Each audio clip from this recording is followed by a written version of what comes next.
80 വയസ്സായ കാരണവന്മാർ പോലും നമ്മുടെ ഇവിടെ ഒരു ബഹുമാനവും സ്നേഹവും കാണിക്കുന്നുണ്ട് അർത്ഥമുള്ളൂ. അവർക്ക് പേഴ്സണലായിട്ട് ഞാനൊന്നും ചെയ്തു കൊടുത്തിട്ടുണ്ടാവില്ല. ഇല്ല. ഇതൊക്കെയാണ് രാഷ്ട്രീയത്തിലുള്ള നമുക്ക് കിട്ടുന്ന പ്രതിഫലം.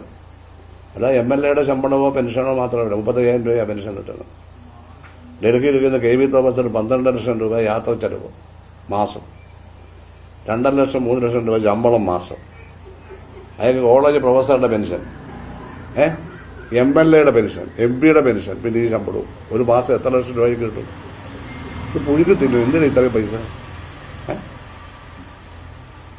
ഇത്രയും പൈസ 10-30 ലക്ഷം രൂപയല്ലേ കിട്ടുന്നത് ഒരു മാസം കയ്യിൽ? അതാണ് പഴയ കോൺഗ്രസ്സുകാരൻ DCC പ്രസിഡന്റ് ഞങ്ങൾക്കെതിരെ ഇലക്ഷൻ മത്സരിച്ച ആള്. അതുപോലെ നമ്മുടെ ഭാഗത്തേക്ക് വന്നു, നമ്മുടെ അദ്ദേഹത്തെ പരിഗണിച്ച്. ഞാൻ പറഞ്ഞത് അങ്ങനെയൊക്കെ ഒരാളുള്ളവർ. എനിക്ക് 35,000 രൂപ പെൻഷൻ മാത്രമേ ഉള്ളൂ. എൻ്റെ വൈഫിൻ്റെ പെൻഷൻ വേറെ, കോളേജിൽ പോകുമ്പോൾ അത് അവർ വീട്ടാവശ്യത്തിനൊക്കെ അത് ഉപയോഗിക്കുന്നു. ഇതിൽ നിന്നാണ് ഞാൻ 9,000 രൂപ ലഭ്യ കൊടുത്തത്.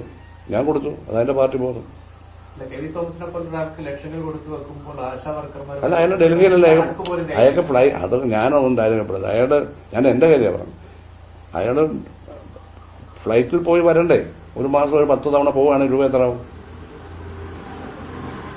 ചിലപ്പോൾ എല്ലാ ദിവസവും പോയിട്ട് വരുവാണെന്ന് ആർക്കറിയാം. അപ്പം പോയിട്ട് വരാമല്ലോ അങ്ങനെ.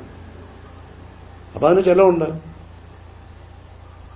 അപ്പോൾ ഞങ്ങളൊക്കെ ഒരു ഇതുപോലെ തന്നെ മന്ത്രിയായിരുന്നു, MLA ആയിരുന്നു, പാർട്ടിയുടെ ഇതായിരുന്നു, ജില്ലാ സെക്രട്ടറി ആയിരുന്നു. വെറും 35,000 രൂപ പ്രതിമാസം വരുമാനമുള്ളൂ.